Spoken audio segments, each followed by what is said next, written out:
decided to sit down because I don't want you to hear the creaking noise of my knees. Start giving me trouble. So, I hope is this mic working? It is? Yes. Okay.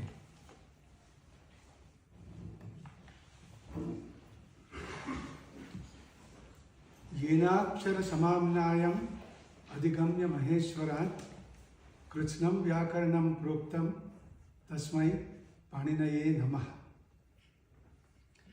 At the outset, I want to thank John and Adriana for inviting me to talk to this assembly. And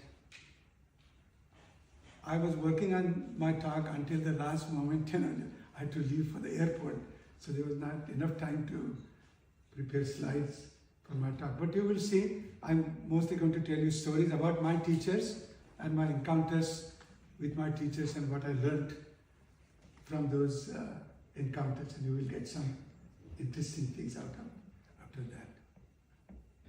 First, I want to tell you briefly how I came to Sanskrit.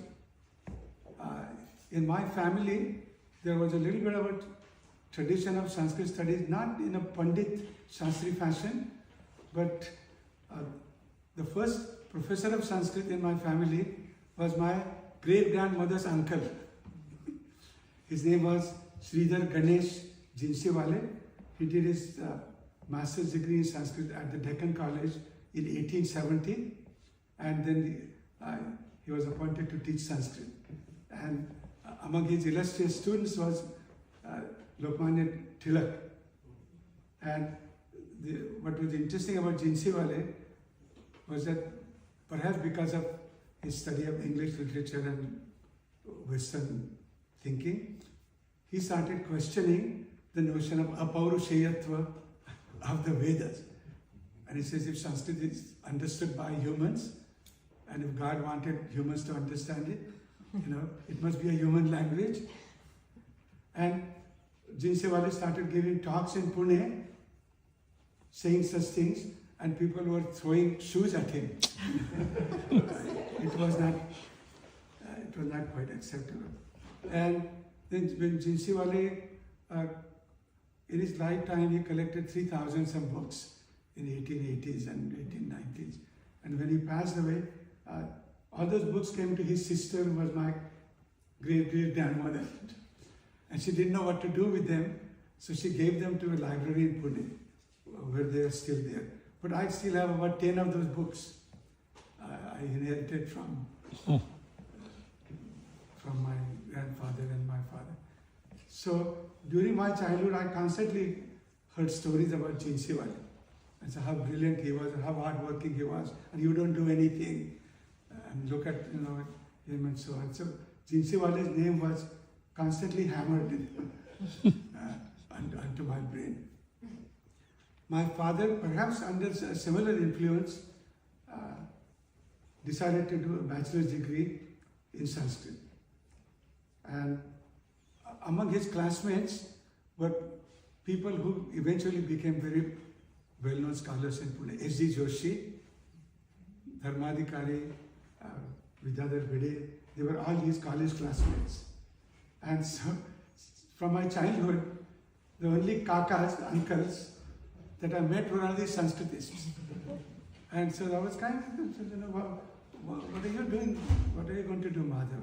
What do I know? So they had kind of predetermined that I should go in that field. When I was 10 years old, I was fighting with neighborhood kids, and my father was really seriously worried about, how I was going to do in school. So my father took me to the Tilak Maharashtra Vidyapit in Pune, and he showed me around and said, "It's a beautiful library. Why don't you come and study here instead of fighting with kids in the neighborhood?" And then Tilak Vidyapit used to offer Sanskrit exams from very beginning.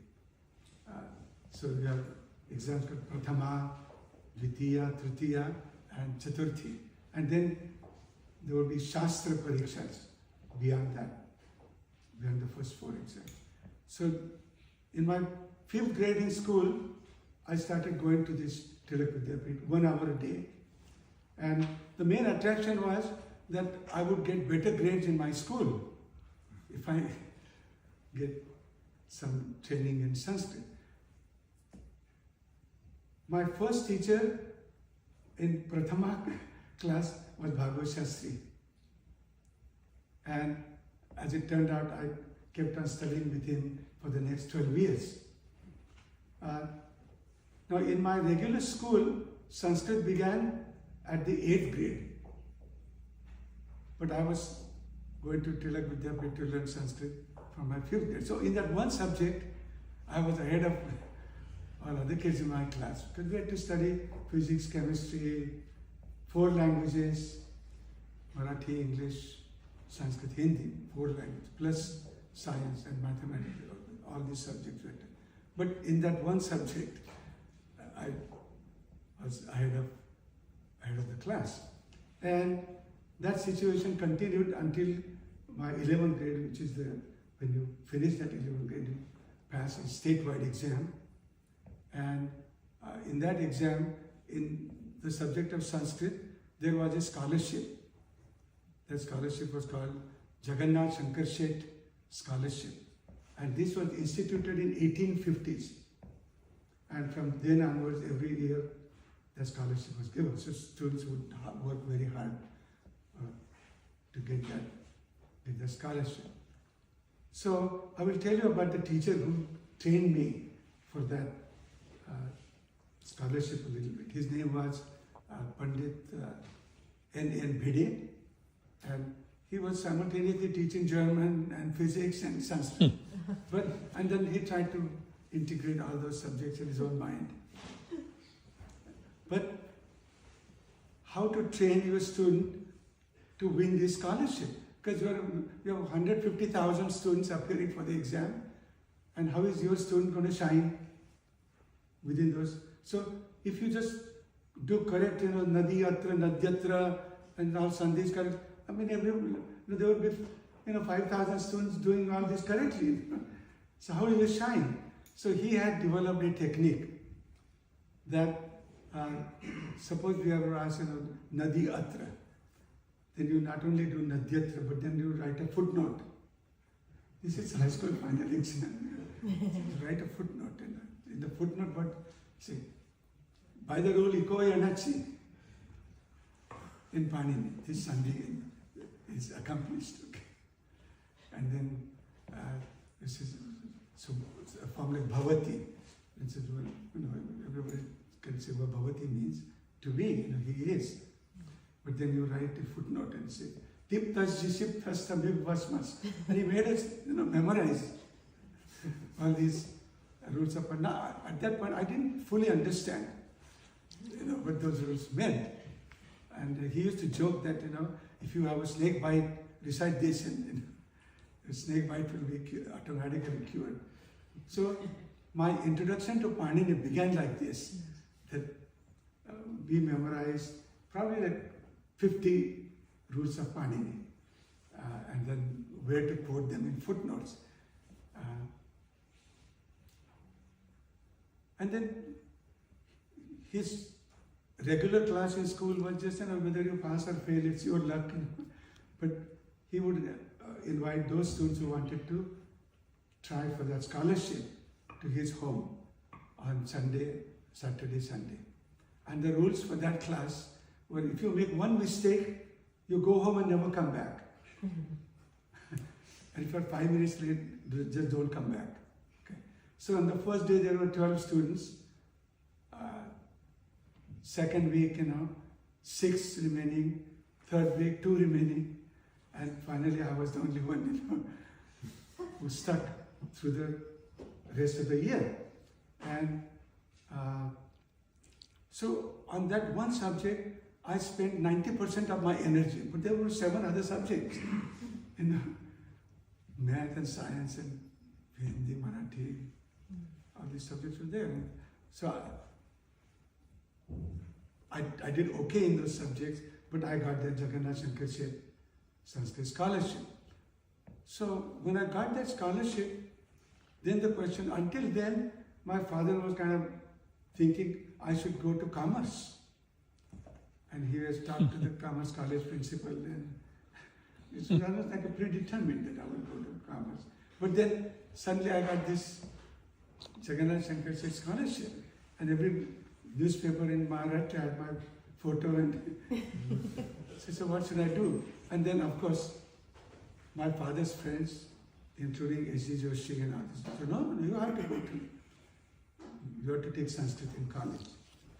And their logic was, if you're doing okay in Sanskrit as well as you did in this exam, you will get a job in some college to teach. So don't worry about getting a job, because that was a big concern.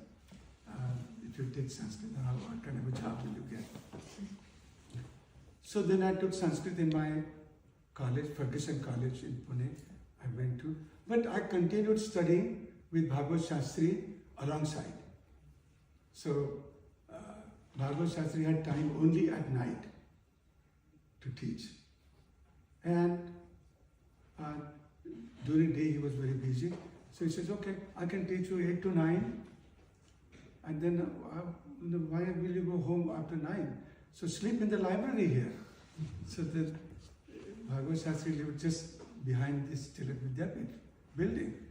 And so he would open the library for me and say, oh, good. So I had a roll-away bed stashed in a cupboard, and I would sleep there. His class 8 to 9, I was the only student. At 5, the phone would ring. It says, are you awake? Okay. I said, okay, come up. So I had to go to his house, and he was the only person awake. Everybody else was asleep, 5 in the morning. And he had made tea for himself, and I would get a cup of tea made by my Guruji. That was such a fortunate thing. Then 5 o'clock, I get my cup of tea with him, and then I had to go to another teacher. His name was Yashwant Rao Marathi, and I studied Nyaya with him. And he was totally blind. He didn't need any book, he had memorized most of the major Nyaya works. And he said, okay, well, come around 5:30. So I walked to his house. He would leave the door a little open for me, didn't want me to knock on the door to wake up other members of his family. So I go in, it's pitch dark inside.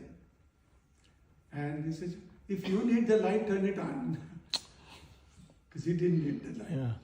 And so we were sitting across, and so I read my initial Tarka Sangraha kind of work for him, and then slowly read some beginning Navya Nyaya works with him, and so that's how.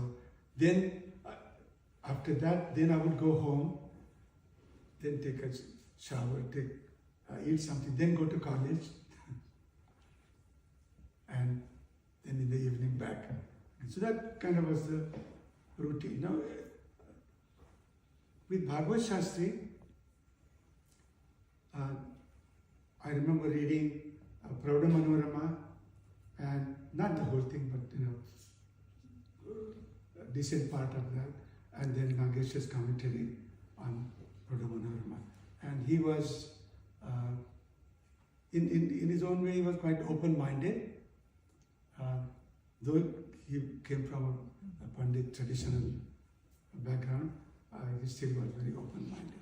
So a couple of instances that I remember, and then eventually his teaching got recorded, and Allah knows a whole set of CDs were published of his teaching Siddhanta Kaumudi to students, and so it's like 300 lessons. They're all in Marathi. Conversations are all in Marathi, but and so eventually so that was done in 2007, many years after my time, but I can still listen to his voice. So a couple of things I remember in his teaching. So one was, So we were just reading Tulyasya Prayatnam Savarnam. So, Tulyam Asyam. Okay, Asyam, what does Asyam mean? Prayatna, what exactly is Prayatna? So if we read Siddhanta Kaumudi, then Prayatna gets subdivided into Abhyantara, in so-called internal Prayatna, and then the Bahya Prayatnas. And it says, okay, to decide what Savarna is, two sounds must share the sthana, asya referring to sthana, and then prayatna, the effort, different kinds of efforts involved. And the tradition from Patanjali onwards say both abhyantara prayatna and bahya prayatnas are involved in deciding savarna. And then Bhagavad Shastri's personal view was that that's not quite correct, that only the abhyantara prayatnas should be involved in deciding this. And there was he told me this story, that there was a meeting of the All India Oriental Conference in Calcutta, and he went to Calcutta and delivered his paper, saying only abhyantara prayatnas should be included and not. And then he says there were many Shastri Pandits in the audience who did not agree with him. But that was okay with him. He somehow held on to his view on that count. The other interesting discussion with him that I remember is on Vipratishedhe Paramkara. So as you know, there has been a lot of discussion recently with Rishi Rajpur's dissertation and so on. But the discussion with Bhagavad Shastri, so Vipratishedhe Paramkarya, and then the next Akadarat Eka Samajna. So should this Vipratishedhe Paramkaryam apply only to this Eka Samajna section of the Attadhyayi, or should it extend throughout, excluding the last Tripadi, but should it extend to the whole thing? And he said the first time the idea that this is extended and should be extended comes from Katyayana. And Katyayana has a Vartika which says Numachira Trijvat Bhavebhyo Nut Purva Vipratishedhena. So Num, then the Achira Ruta, and Trijvat Bhava. Trijvat Bhava refers to Trijvat Kroshtu. The word Kroshtu can occasionally function as Kroshtru, and that is the Trijvat Bhava. And all these rules follow the rule that prescribes Nut, but in looking at the forms, that Nut needs to apply overriding these three. And so Katyayana's Vartika says Nut Purva Vipratishedhena. So here you have conflict, and here the previous rule precedes over the subsequent rules. If you look at all those rules, the rule for Num, Achira Ruta, Trijvat Krotu, and the rule for Nut, they all are outside of this so-called Ekasamjna section. And so it's quite clear that as far as Katyayana's understanding was concerned, Vipratishedha extends beyond that Ekasamjna. And then Patanjali makes it even more explicit. And once you expand it throughout the Attadhyayi, what happens in many cases, you still need that Purva Vipratishedha. Not only in the cases that are noted by Katyayana, but in many other cases, the previous rule applies. So then Patanjali says, para in Vipratishedhe Param Karyam. What is Param? Para Shabdaha Ishtavachi. Whichever is the desired rule, Purva or Para, the desired rule applies. So you are kind of doing reverse engineering in a way, looking at the form, looking at the output that you need, looking at the kind of Shishta Prayoga, and then decide which rule takes precedence over which. And so Bhagavad Shastri was, he said, this is all fishy. And again, coming from a Pandit like background, it was amazing to see him say that. But then, if you don't accept the tradition, how do we solve the problems that are still there?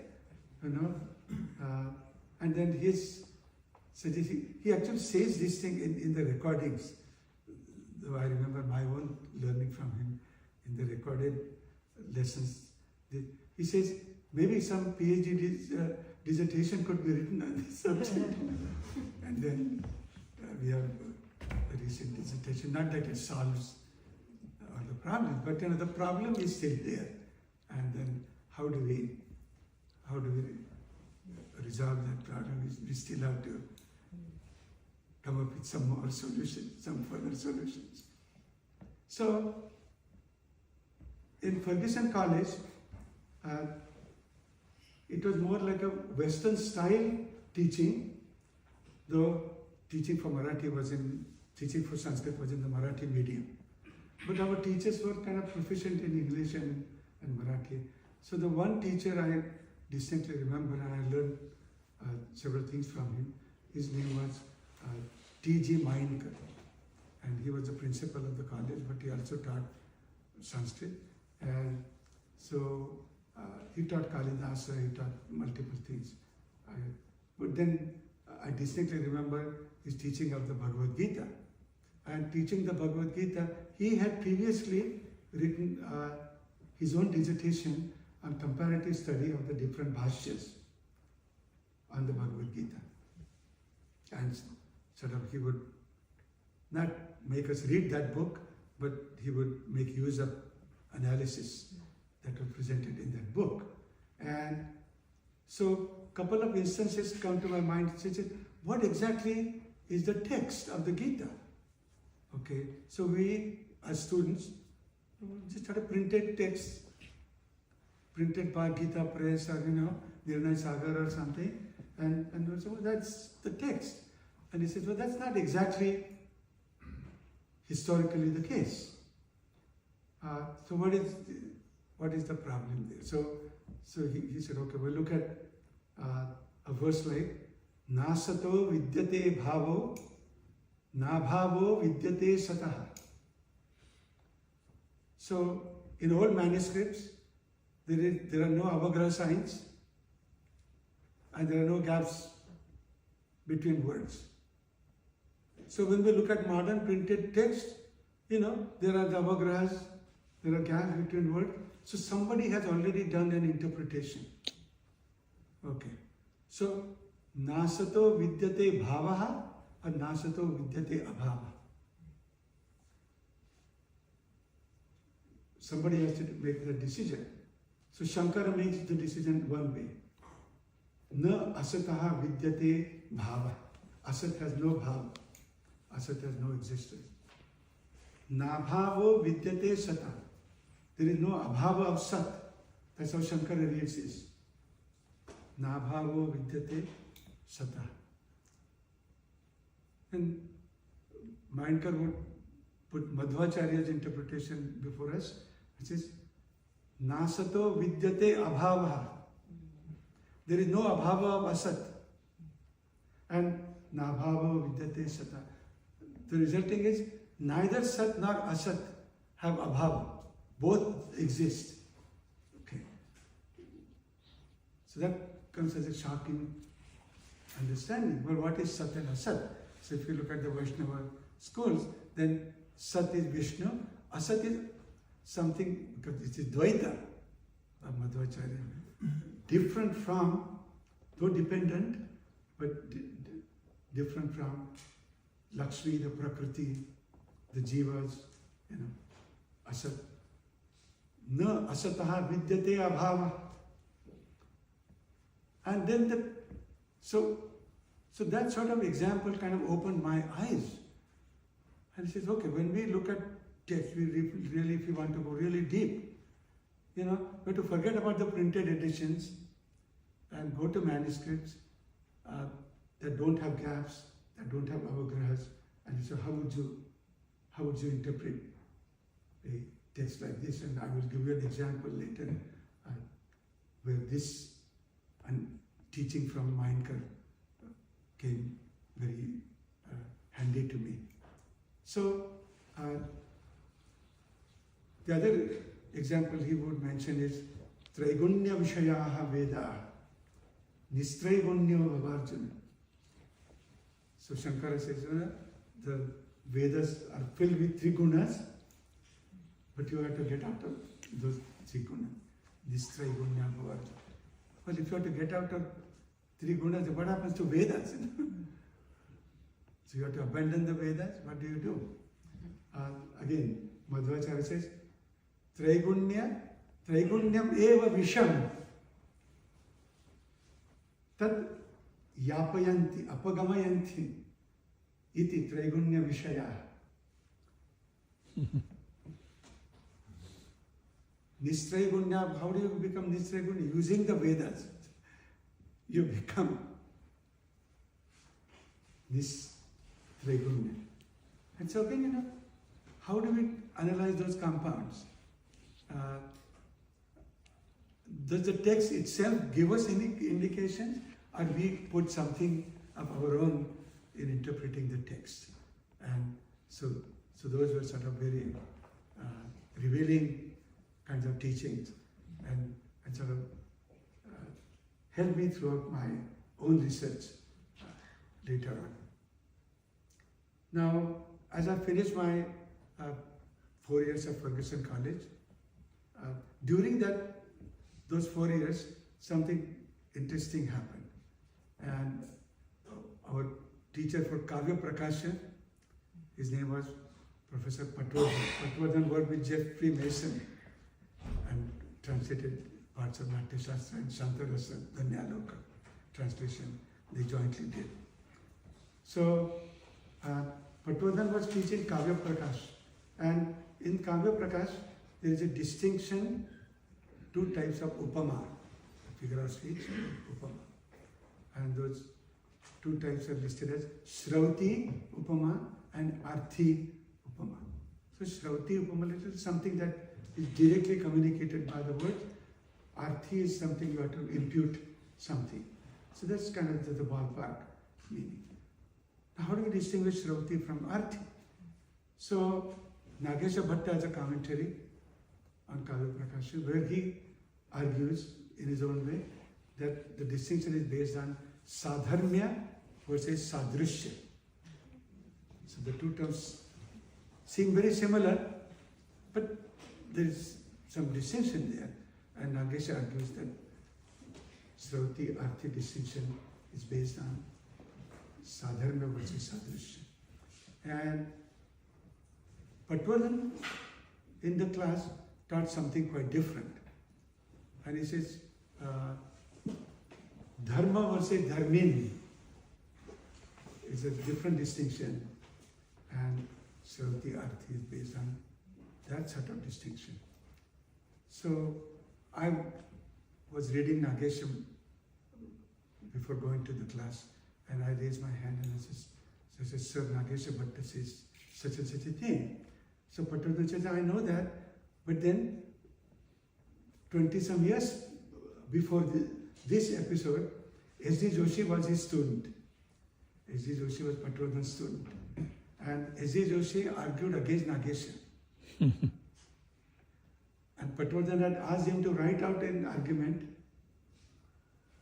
and Joshi wrote out an argument against Nagesha and gave it to his teacher, Patwardhan. And Patwardhan was convinced, and then since then, Patwardhan was following Joshi's understanding. And 20 years later, I'm Patwardhan's student, and I said, I don't agree with this. So Patwardhan asked me the same thing. So can you write out a Khandana of S.D. Joshi and justification of Nagesha. So with my Tilak Maharashtra Vidyapit background, I wrote in Sanskrit a long khandanam, and gave it to Patwardhan. And so he said, that sounds okay to me. And as circumstances would have it, H.G. Joshi's original paper that he wrote for Patwardhan was published in a local Sanskrit journal in Pune. It's called Sharada Sanskrit Patrika.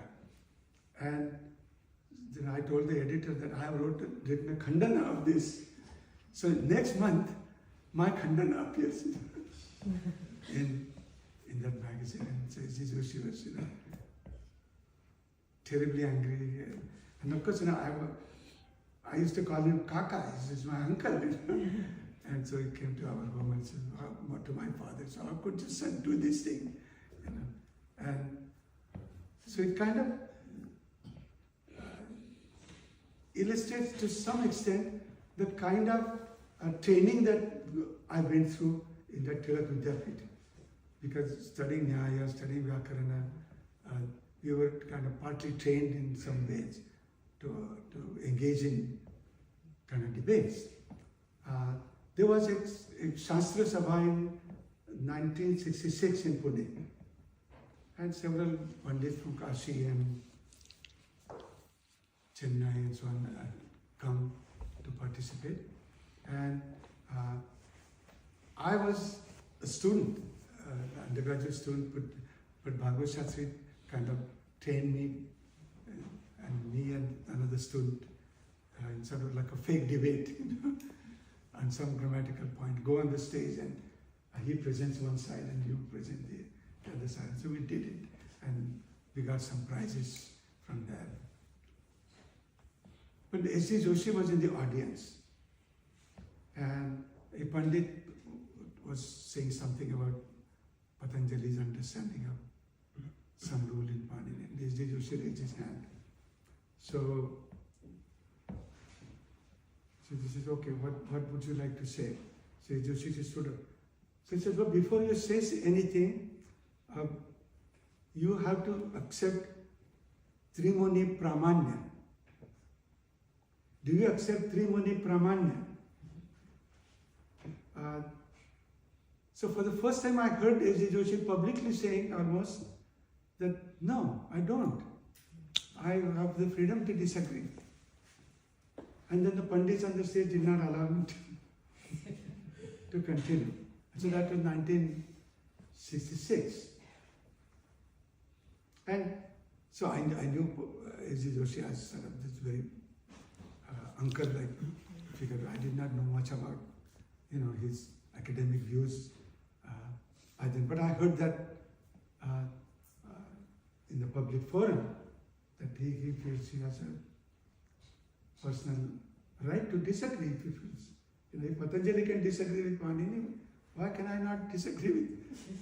I need some reason to disagree, but we should have freedom to disagree. And so that's how the Pune culture was partly tradition, but tradition coming out into modernity. And so this was the way. So after finishing Ferguson College, I went to study at the University of Pune. And then my primary subject I had chosen was Vyakarana. So H.G. Joshi was one of the teachers. And Palsole, G.B. Palsole, some of you have probably seen his work on Dhatu Patha. And so he was another teacher. And then Professor Devasthali. So Devasthali has published a number of books on Panini. Anubandhas in Panini and Sara Siddhanta Kaumudi and Pit Sutras, and so Devasthali has published a number of different things. So those three were our teachers. Now what happened during a week, there was usually 2 hour sessions, and we had the entire Paribhashendu Shekhara prescribed for our exam, and a large chunk of Mahabhashya, first 9 Anikas were prescribed. So H.G. Joshi was teaching those, and Joshi felt that there was not enough time on campus to study all this. So you, the students, have to come to my home every single day. So we were only 3 students. So myself, Rodbergen, who then collaborated with Joshi on translation of Mahabharata afterwards. So he was my classmate. And then there was a lady, her name was Jayashree Gune, so she was the 3rd student. So we would go to Joshi's home, and 1 hour, 2 hours go by, and then it's still teaching day after day after day. So he just took incredible detail and understanding of every paribhasha, every part of Mahabharata as he understood it. During that period, he was working on 2 books. First book that came out was his book on Kaundavatta's Phota Nirnaya. And my job was to read proofs. So I would read the proofs and give correction. No, while he was translating, he would write translation by hand, give it to a typist, he would come. Next day he would tear it up and say, no, that's not a good translation, let me redo it. And so often he redid the translation 3 times, 4 times, until he was completely happy with the translation. And so that is another kind of training for students as well. Just don't go by the first impression that you have some. The other thing that I learned a lot was from his introduction to that book. So Kaundavatta comes, and then of course Nagesha comes later, but Kaundavatta pretty much towards the tail end of that grammatical tradition. But the arguments about Spota, arguments about other things, date back to Patanjali and Shabara and Kumarila and Gangesha, they go centuries back. And S.G. Joshi was tracing the history of evolution of the notion of Spota in that introduction. And so again, sort of how to trace history of some doctrine. You cannot just go by one text and say, okay, this is the line, this is the transit done,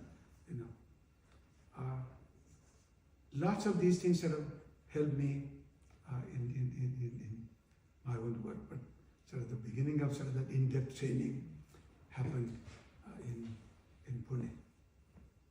The other work that he was doing was his translation of the Samartha section of the Mahabharata.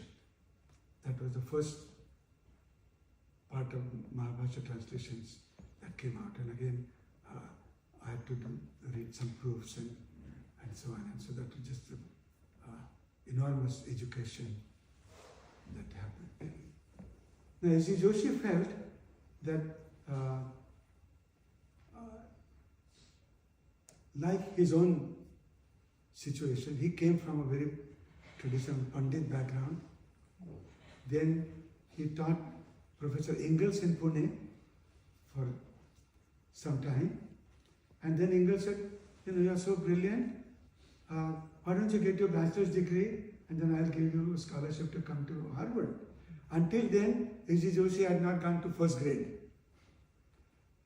He had been trained in his Pathshala of his uncle, but never went to regular school. So, all of a sudden he went to an adult education class and finished his high school degree in 1 year, and then went to college where he was my father's classmate, and then he went to Harvard, and it's kind of the rest of the story. But his dual education sort of convinced him that it is important for his students to have similar dual experience. So he had sent Ashok Akluskar to Harvard, and then another student, Savdamani Bahulkar, she was also sent to Harvard. So when it was my turn, so Harvard was already filled. So they don't have any fellowships left anymore. So he wrote to Professor Ludo Rocher in Philadelphia, and I traveled from Pune to Philadelphia and joined University of Pennsylvania. So there, I was taking courses with Ludo Rocher, Mark Dressler in Western, some courses with George Cardona.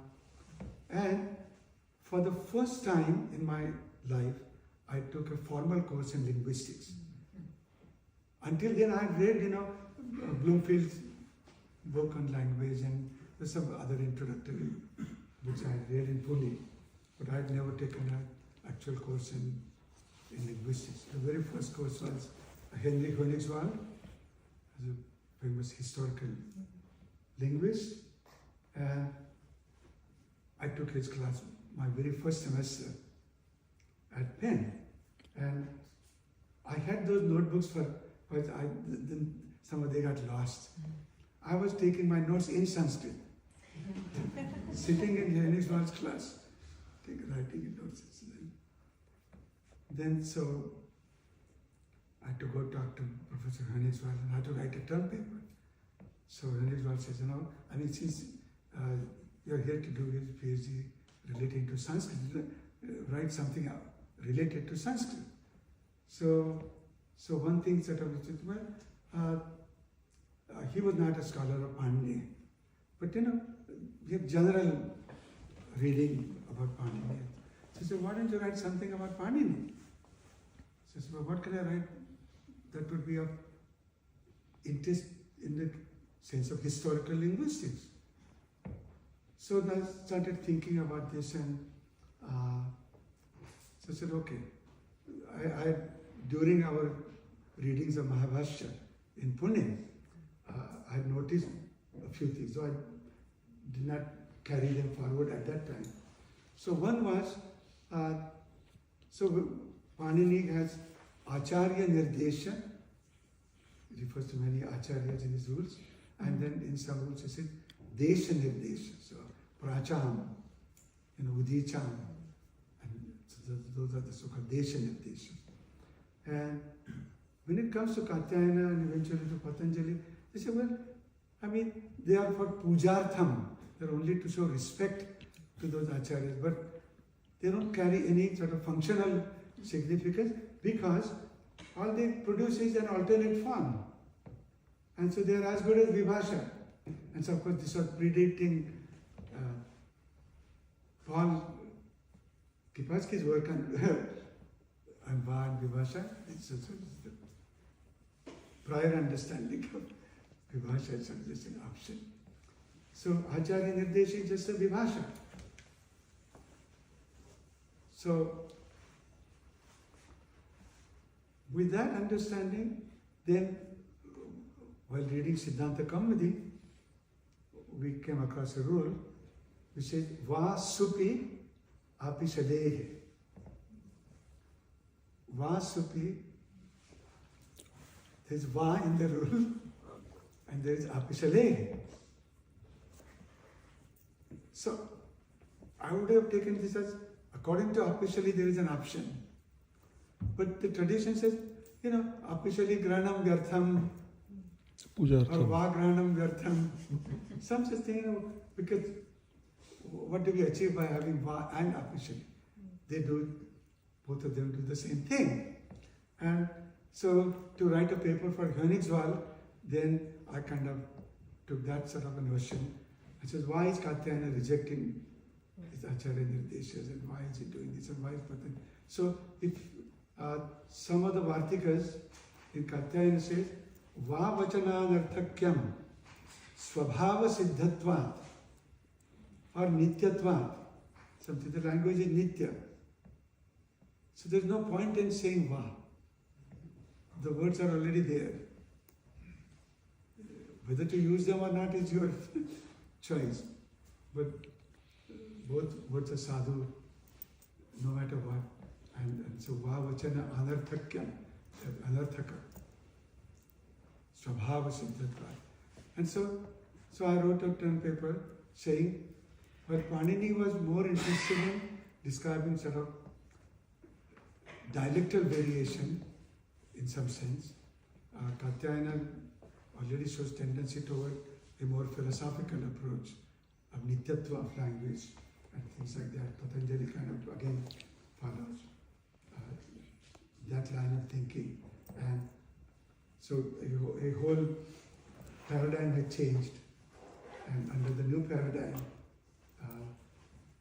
sadhutva of words is important, but saying this is optional or this is found only in one dialect, it didn't carry any weight for these later grammarians. And so that was kind of the beginning of my historical thinking relating to Paninian tradition. That the tradition, on the face of it, would produce a picture of sort of absolute continuity, just like the Vedic Pandits would say, nothing was ever changed. Absolutely, exactly, Guru Mukhat, Shrutam, same thing. And so the Vyakarnas would say the same thing. But that's not exactly the case. Change does appear in different ways. It could be change in the language, it could be change in ideology of language. So there are multiple ways change can take place. So that's what I wrote for Professor Hönig's one. And I was studying with Cardona, and Cardona had a very Pandit-like background from his studying with Pandits in Banaras and Baroda and so on. But then the one thing I remember is that he would ask, and even Peter Sharp remembers this. Same thing happened when he was a student. That Cardona would ask some question, and before we would answer the question, just looking at our face, he would say, no, no, no, no.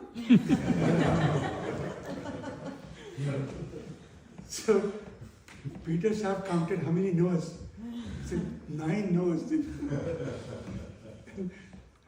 And so it was like a terrifying situation of answering, Cardona's questions. But we did fine, I did fine. And before I started writing my dissertation, Cardona went on a year's leave. And who would replace him?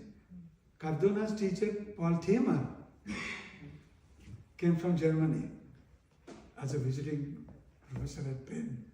And it was just an amazing experience of studying with Thiemer. And again, the class of 2 students,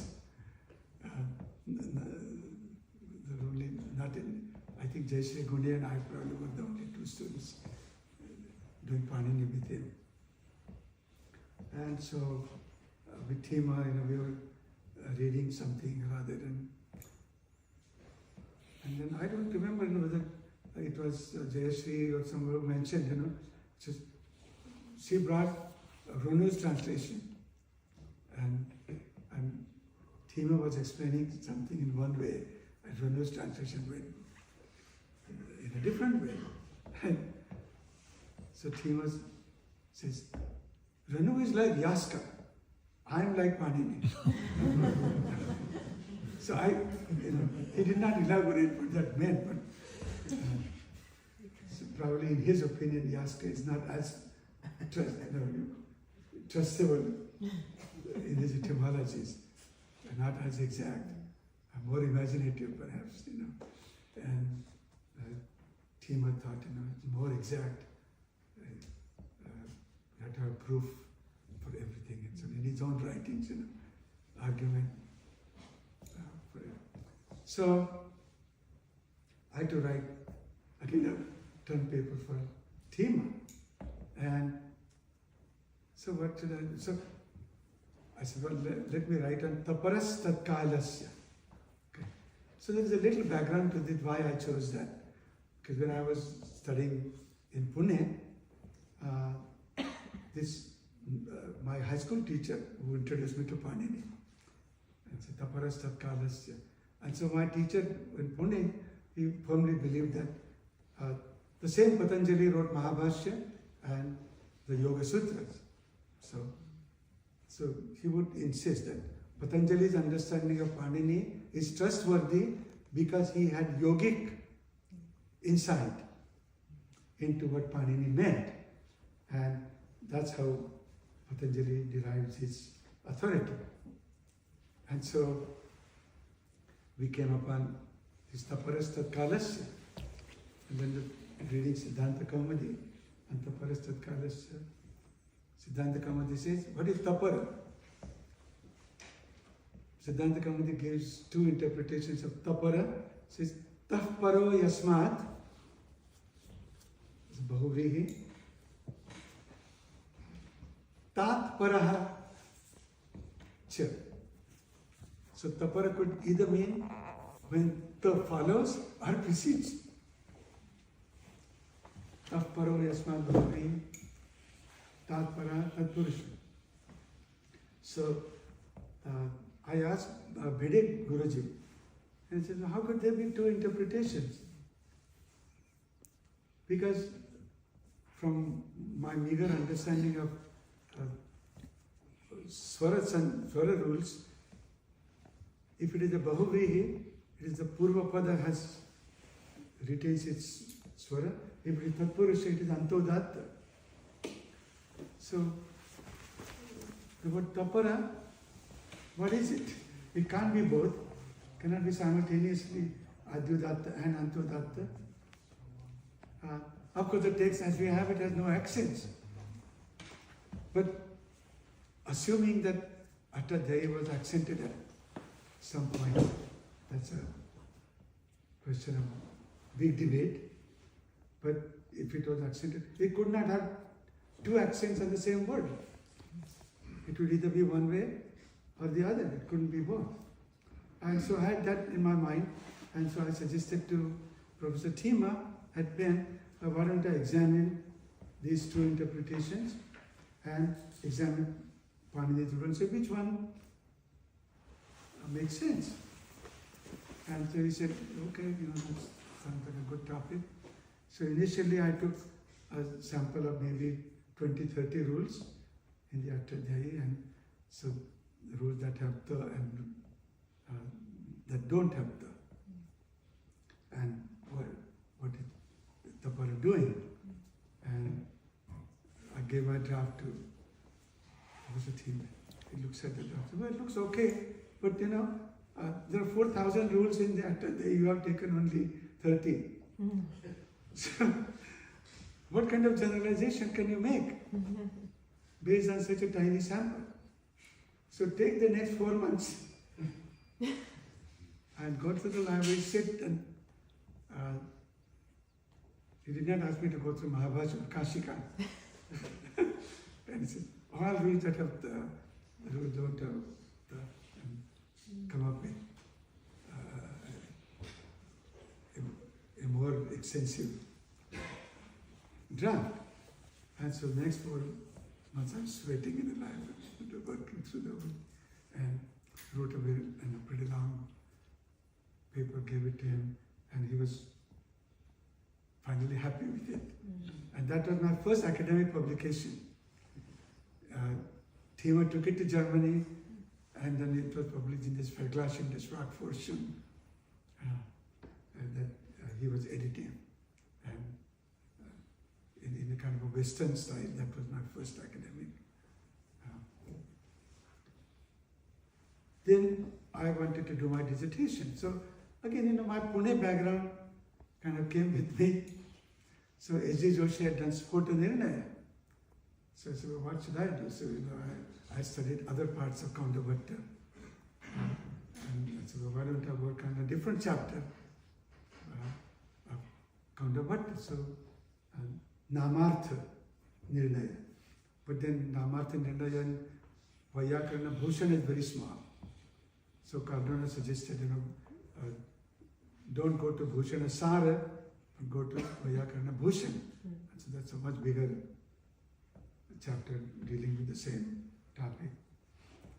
Well, the initial problem was quite obvious, that Vaiyakarana Bhushana Sara has multiple commentaries, and there is not a single commentary, and Bhushan is the main big Bhushan.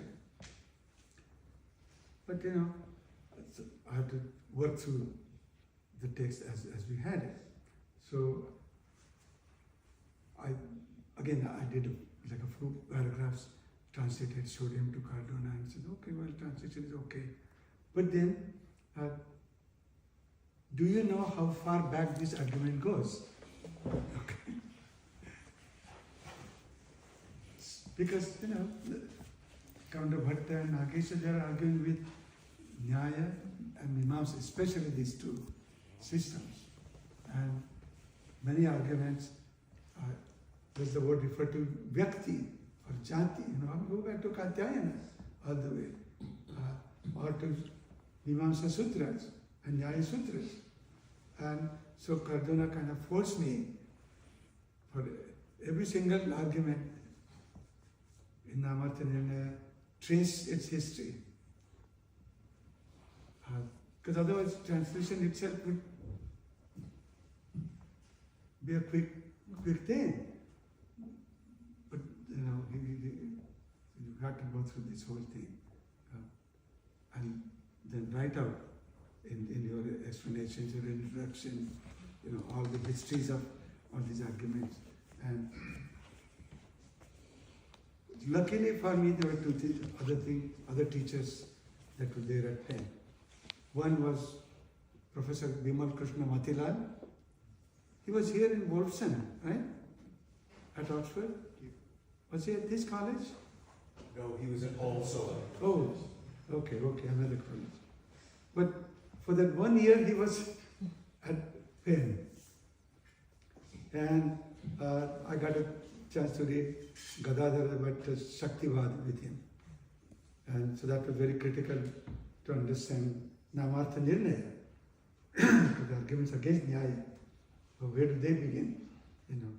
And so that was very useful.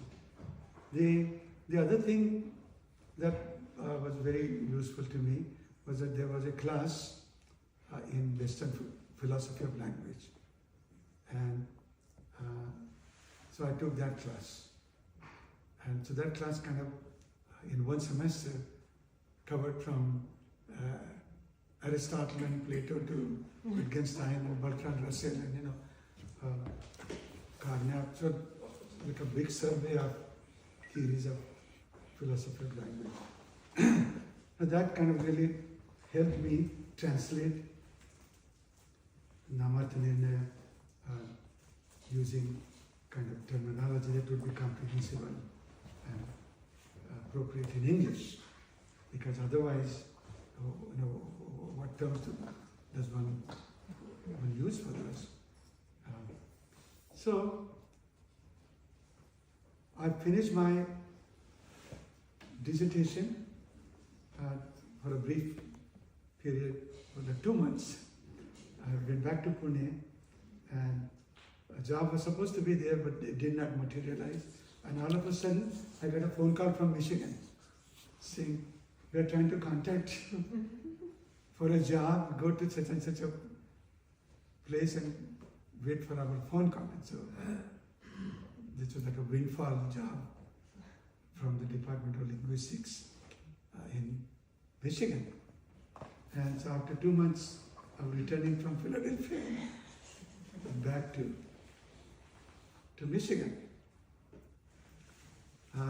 So my job was in linguistics, and I was teaching Sanskrit.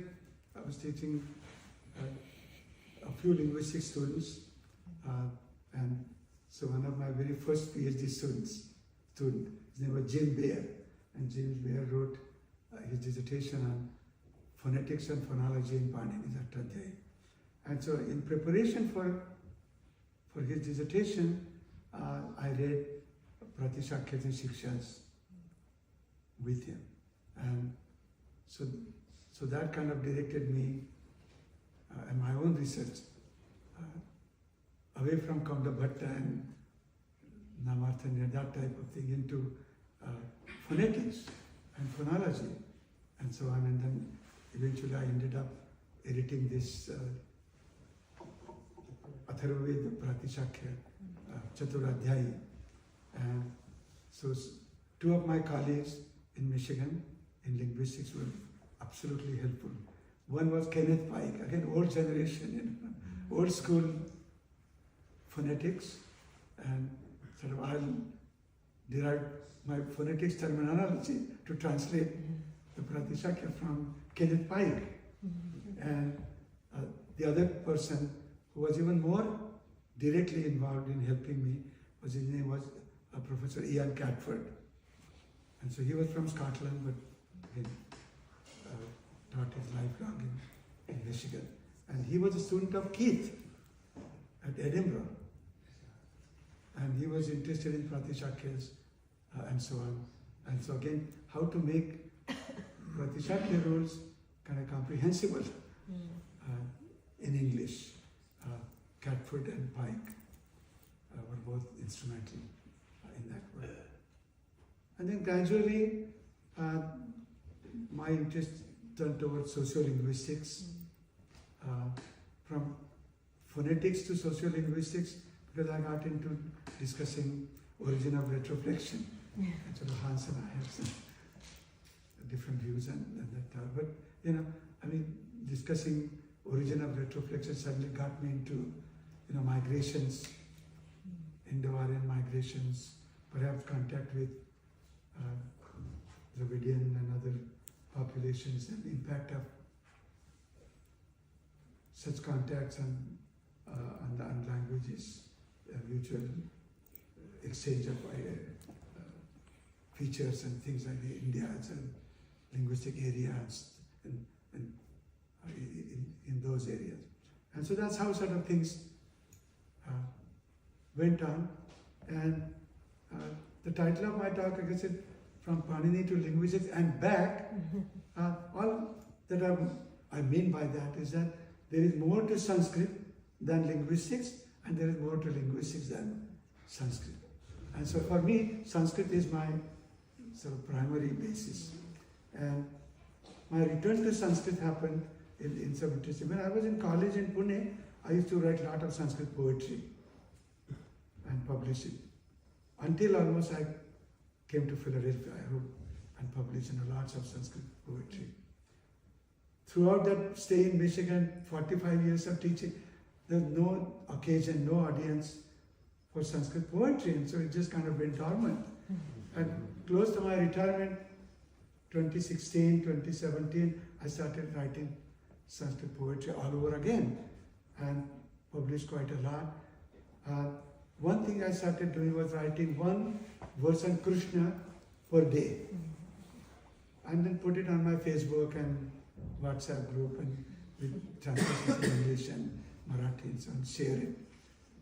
They accumulated to 2,700, 2,800 by now, and ongoing.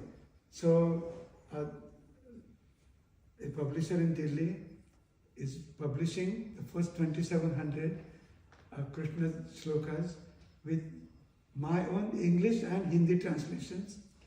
And from Pune, the same 2,700 is Marathi translation. This should be coming out in the next month or so. So, thank you so much. I thank John.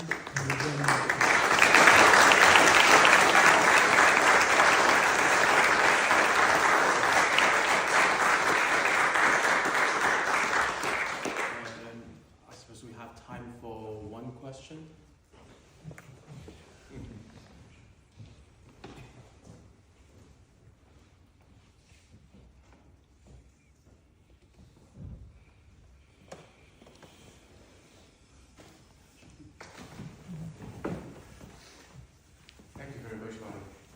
The phrase water under the bridge is probably appropriate, but with regard to your candida of S.D. Joshi's thing, in hindsight, do you have a feeling that you were right, or was he right?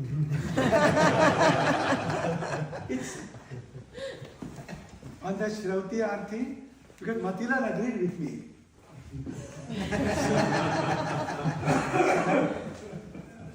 In a way, Matilal, then eventually Matilal asked me to write that in English and was published in the Journal of Indian Philosophy. So I give done to that. Okay. Thanks again. Thank you.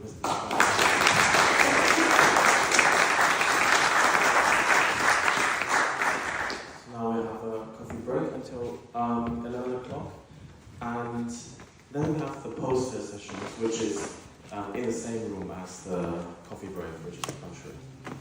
See you there. Thank you.